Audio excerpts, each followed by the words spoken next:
Hi friends, പുതിയൊരു വീഡിയോയിലേക്ക് എല്ലാവർക്കും സ്വാഗതം. ഇന്ന് എന്താ പരിപാടി എന്നല്ലേ, ഇന്ന് ഞാൻ കുറച്ച് ഫിഷ് പിക്കിൾ ഉണ്ടാക്കാൻ പോവുകയാണ്. ഞാൻ ഫിഷും ബീഫും ഒക്കെ പിക്കിൾ ഉണ്ടാക്കി വിൽക്കുന്നത് നിങ്ങൾക്കൊക്കെ അറിയാം. പക്ഷേ ഞാൻ ഇതുവരെ ഫിഷ് പിക്കിൾ ഉണ്ടാക്കുന്ന വീഡിയോ ഇട്ടിട്ടില്ല. ബീഫ് പിക്കിൾ ഉണ്ടാക്കുന്ന ഇട്ടിട്ടുണ്ട്.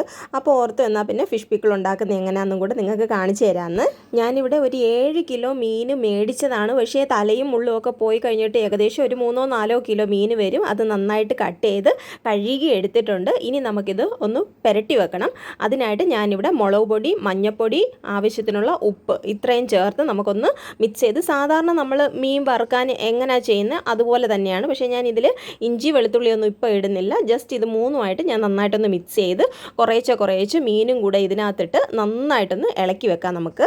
ഇതെന്താ മീനാന്ന് നിങ്ങൾക്ക് മനസ്സിലായി കാണുമല്ലോ അല്ലേ? ഇത് ചൂരയാണ്, വെള്ളച്ചൂര എന്ന് പറയും. അതാണ് പിക്കിളൊക്കെ ഉണ്ടാക്കാൻ ഏറ്റവും നല്ലത്. അങ്ങനെ ഞാൻ മീനെല്ലാം നന്നായിട്ട് പുരട്ടി എടുത്തിട്ടുണ്ട്. ഇനി ഇതൊരു അരമണിക്കൂറോ 1 മണിക്കൂറോ എങ്ങാണ് നമുക്കൊന്ന് റെസ്റ്റ് ചെയ്യാൻ വെക്കാം. അപ്പം നമ്മുടെ ഈ മസാലകളെല്ലാം നന്നായിട്ട് അതിൽ പിടിച്ചിരിക്കും. അത് കഴിഞ്ഞിട്ട് നമുക്കിതൊന്ന് വറുത്ത് കോരാവേ. മീൻ വറുക്കാൻ എല്ലാവർക്കും അറിയാമല്ലോ, അതുകൊണ്ട് ഞാൻ വീഡിയോയിൽ അത് കാണിക്കുന്നില്ല. അധികം മൂപ്പിക്കാതെ ഒരു പരുവത്തിന് നമ്മൾ മീൻ വറുത്തെടുത്താൽ മതിയാവുമേ. അടുത്തതായിട്ട് ഞാൻ തൊലി കളഞ്ഞ് വെളുത്തുള്ളി എടുത്തിട്ടുണ്ട്. ഇത് ഏകദേശം ഒരു 3/4 കിലോ വരുമെന്ന് തോന്നുന്നു. ഇത് നമുക്ക് നന്നായിട്ടൊന്ന് വഴറ്റിയെടുക്കണം. എണ്ണ ചൂടാക്കാനായിട്ട് വെച്ചിട്ടുണ്ട്. അതിനകത്തോട്ട് ഇതിട്ട് കൊടുത്ത് നമുക്ക് വഴറ്റിയെടുക്കാം. വെളുത്തുള്ളി ഏകദേശം വഴണ്ടി വരുന്ന സമയത്ത് നമുക്ക് കുറച്ച് ഇഞ്ചിയും കൂടെ ഇട്ട് കൊടുക്കാം. ഇഞ്ചി നന്നായിട്ട് തൊലി കളഞ്ഞ് കഴുകി ചെറുതായിട്ട് അരിഞ്ഞതാണ്. അതുകൂടെ ഇട്ട് നന്നായിട്ട് ഇത് രണ്ടും നമുക്കൊന്ന് വഴറ്റിയെടുക്കണേ. നമ്മുടെ ഇഞ്ചിയിലും വെളുത്തുള്ളിയിലും ഒന്നും വെള്ളമയം ഇല്ലാതെ നമുക്ക് അച്ചാറിടാൻ പറ്റുവാണെങ്കിൽ നമുക്ക് കുറച്ച് ദിവസം കൂടുതൽ നമ്മുടെ അച്ചാർ കേട് കൂടാതെ ഇരിക്കുവേ. അതിന് വേണ്ടിയിട്ടാണ് അത് ഇത്രത്തോളം നമ്മൾ വഴറ്റിയെടുക്കുന്നത്. ഞാൻ സാധാരണ എങ്ങനെ അച്ചാറിടുന്നതെന്ന് ചോദിച്ചാൽ, ഇതുപോലെ ഇഞ്ചിയും വെളുത്തുള്ളിയും നന്നായിട്ട് വഴറ്റിയിട്ട് അത് കോരി മാറ്റി ഇച്ചിരി നേരം തണുക്കാൻ വെക്കും. തണുത്ത് കഴിഞ്ഞിട്ട് ഇത് മിക്സിയിലിട്ട് നന്നായിട്ട് പേസ്റ്റ് പോലെ ഞാൻ അരച്ചാണ് ഇത് ചേർക്കാറ്. അപ്പം നമുക്ക് ചാറ് കുറച്ച് നല്ല രീതിയിൽ കിട്ടും, നല്ല ടേസ്റ്റി ആയിട്ട് കിട്ടും. അതിന് വേണ്ടിയിട്ടാണ് ഞാൻ ഇങ്ങനെ ചേർക്കാറ്. പിന്നെ അച്ചാർ ഒരിക്കലെങ്കിലും ഇതുപോലെയൊക്കെ ചെയ്തിട്ടുള്ളവർ ഇതിൻ്റെ ബുദ്ധിമുട്ട് മനസ്സിലാകത്തുള്ളൂ കേട്ടോ. ചിലരൊക്കെ നിസ്സാരം പോലെ പറയും, ഇത് വില കൂടുതലാണ്, ഇതിനെന്താ ഇത്ര രൂപ, അങ്ങനെയൊക്കെ ചോദിക്കുന്നവർക്ക് അവർ ഒരിക്കലെങ്കിലും അത് ചെയ്ത് നോക്കിയാലേ അതിൻ്റെ കഷ്ടപ്പാടും അതിൻ്റെ സാധനങ്ങളുടെ വിലയൊക്കെ മനസ്സിലാകത്തുള്ളേ. പിന്നെ ചിലർ പറഞ്ഞു കേട്ടിട്ടുണ്ട്, കടയിലുള്ള അച്ചാറിന് ഇത്ര വിലയില്ലല്ലോ, വീട്ടിൽ നിന്ന് മേടിക്കുന്ന എന്തിനാ ഇത്ര വിലയെന്ന്. കടയിലുള്ള അച്ചാറിന് അത് കഷ്ണങ്ങൾ ഒട്ടും കാണത്തില്ല, അതിൽ ഗ്രേവി മാത്രമേ കാണത്തുള്ളൂ. എന്തുവാ ചേർക്കുന്നതെന്ന് നമുക്കറിയത്തില്ല. പ്രിസർവേറ്റീവ്സ് ഒരുപാട് ചേർക്കാറുണ്ട്. നമ്മളിതൊന്നുമല്ല, നമ്മൾ വീട്ടിൽ നല്ല വിശ്വസിക്കാൻ പറ്റുന്ന രീതിയിൽ നമ്മൾ നല്ല കഷ്ണങ്ങളോട് കൂടിയുള്ള അച്ചാറാണ്. അതുകൊണ്ടാണ് നമുക്ക് ഇച്ചിരി വില എപ്പോഴും കൂടി നിൽക്കുന്നത്. 10-20 പച്ചമുളക് ചെറുതായിട്ട് അരിഞ്ഞ് വറുത്ത് കോരിയിട്ടുണ്ട്. ഇനി നമുക്ക് കുറച്ചുകൂടെ നല്ലെണ്ണ ഒഴിച്ചു കൊടുക്കുക. അച്ചാറിന് എപ്പോഴും നല്ലെണ്ണയാണ് നല്ലത്. ഞാൻ എല്ലാ അച്ചാറിടുമ്പോഴും പറയാറുള്ളതാണ്, കുറച്ച് ദിവസം കൂടുതലിരിക്കാൻ കേടാകാതിരിക്കാൻ ഒക്കെ നല്ലത് നല്ലെണ്ണ തന്നെയാണ്. അപ്പോൾ കുറച്ചേറെ നല്ലെണ്ണ നമുക്ക് ഒഴിച്ചു കൊടുക്കാം. ഇത് നന്നായിട്ട് ചൂടായതിന് ശേഷം നമുക്ക് കടുക് പൊട്ടിക്കാനായിട്ട് ഇടാവേ. കടുക് എത്രത്തോളം കൂടുതൽ ഇടുന്നോ അത്രത്തോളം അച്ചാറിൻ്റെ ടേസ്റ്റും കൂടുമെന്നാണ് പറഞ്ഞു കേൾക്കാറുള്ളത്. കാരണം ഞാനിവിടെ 3 പിടി കടുകാണ് ഇടുന്നത്. അത് മഞ്ഞക്കടുകാണ് ഞാൻ യൂസ് ചെയ്യുന്നത്. കടുക് പൊട്ടിത്തെറിച്ച് പോകാതിരിക്കാനായിട്ട് നമുക്കൊന്ന് അടച്ചു കൊടുക്കാം.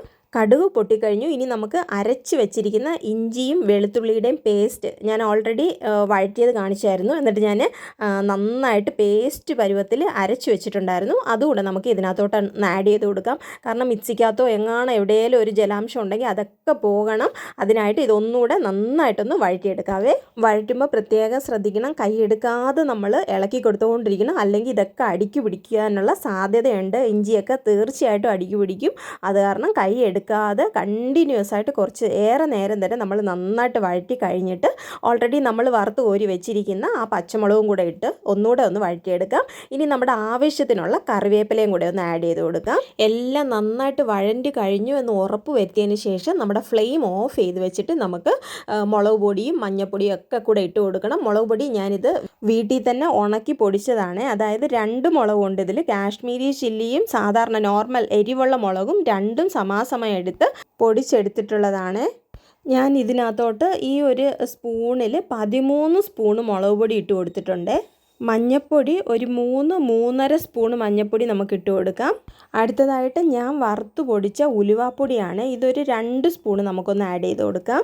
വറുത്ത് പൊടിച്ച കായവും കൂടെ നമുക്കൊന്ന് ആഡ് ചെയ്ത് കൊടുക്കാം. ഇതും ഏകദേശം 2-2.5 സ്പൂൺ വരുമെന്ന് തോന്നുന്നു. ഞാൻ സ്പൂണിൽ അളന്നതല്ല. എന്തായാലും ഇതെല്ലാം കൂടെ ചേർത്ത് നന്നായിട്ടൊന്ന് മിക്സ് ചെയ്തെടുക്കാം. ഈ സമയത്ത് നമുക്ക് ഫ്ലെയിം ഓൺ ചെയ്യാം. സിമ്മിൽ ഇട്ടിട്ട് വേണം ഇതെല്ലാം ഒന്ന് വഴറ്റിയെടുക്കാൻ. കരിഞ്ഞു പോകാൻ പാടില്ല. ഓവർ ചൂട് കൂടി ഇതിൻ്റെ കളർ വ്യത്യാസം വരാൻ പാടില്ല. എന്നാൽ എല്ലാം നന്നായിട്ട് പച്ചമണം എല്ലാം പോയി നന്നായിട്ട് വെന്ത് കിട്ടണം. അതിന് കണക്കാക്കി വേണം, തീ എപ്പോഴും ശ്രദ്ധയോടുകൂടെ വേണം അച്ചാറുണ്ടാക്കാൻ. നമ്മൾ ഇതുവരെയും ഉപ്പ് ആഡ് ചെയ്തിട്ടില്ലായിരുന്നു. നമുക്ക് ആവശ്യത്തിനുള്ള ഉപ്പ് ആഡ് ചെയ്ത് കൊടുക്കാം. അതായത് ചാറിന് വേണ്ടുന്ന ഉപ്പ് ആഡ് ചെയ്ത് കൊടുക്കാം. ഓൾറെഡി നമ്മൾ കഷ്ണങ്ങൾക്ക് ഉപ്പ് ആഡ് ചെയ്താണ് വറുത്ത് കോരി എടുത്തേക്കുന്നത്. അത് കാരണം ഉപ്പ് കൂടാൻ പാടില്ല. കറക്റ്റായിട്ടൊരു പരുവത്തിന് ഉപ്പിട്ട് കൊടുക്കാം. പൊടികളുടെ എല്ലാം പച്ചമണം എല്ലാം നന്നായിട്ട് മാറിക്കഴിഞ്ഞു എന്ന് ഉറപ്പ് വരുത്തിയതിന് ശേഷം നമ്മുടെ വിനാഗിരി ഒന്ന് ഒഴിച്ചു കൊടുക്കണം. നമ്മൾ അച്ചാറിന് നമുക്ക് പുളിയൊന്നും ഇല്ലല്ലോ. അപ്പം അച്ചാറെന്ന് പറഞ്ഞാൽ ഇച്ചിരി പുളിയുടെ മയം വേണം. അപ്പോൾ അതിന് വേണ്ടിയിട്ടാണ് ഈ വിനാഗിരി ഒഴിച്ചു കൊടുക്കുന്നത്. അതുകൂടാതെ വിനാഗിരി ഒഴിച്ചു കൊടുത്താൽ നമുക്ക് കുറച്ച് ദിവസം കൂടുതൽ കേടുകൂടാതെ ഇരിക്കുകയും ചെയ്യും. പക്ഷേ വിനാഗിരി ഒഴിച്ചിട്ട് നന്നായിട്ട് നമ്മുടെ ഈ അരപ്പ് തിളയ്ക്കണം.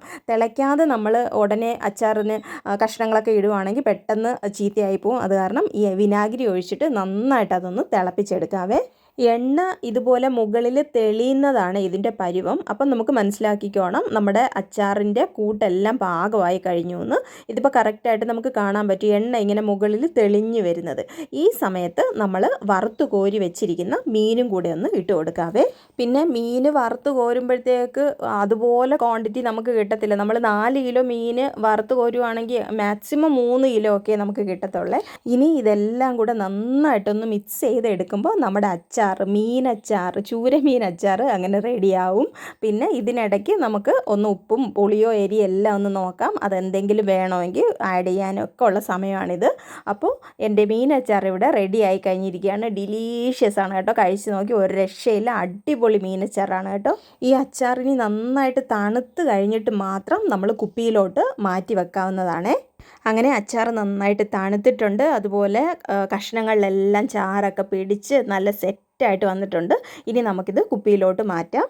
അപ്പോൾ മീനച്ചാർ ഉണ്ടാക്കുന്നത് എങ്ങനെയാണെന്ന് എല്ലാവർക്കും മനസ്സിലായല്ലോ. അപ്പോൾ വേഗം ആയിക്കോട്ടെ, എല്ലാവരും ഒരു പ്രാവശ്യമെങ്കിലും ഒന്ന് ട്രൈ ചെയ്ത് നോക്കുക. വീട്ടിൽ തന്നെ മീനച്ചാർ ഉണ്ടാക്കി കഴിക്കുക. ഉണ്ടാക്കാൻ പറ്റാത്തവർ ധൈര്യമായിട്ട് എന്നെ കോൺടാക്ട് ചെയ്തോളൂ. ഞാൻ തീർച്ചയായിട്ടും ഇന്ത്യ മുഴുവൻ എവിടെയാണെങ്കിൽ തന്നെയും ഞാൻ കൊറിയർ ചെയ്തു തരുന്നതായിരിക്കുമേ.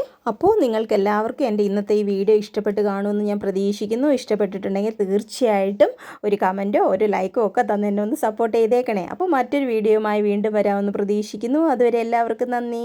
Thanks for watching.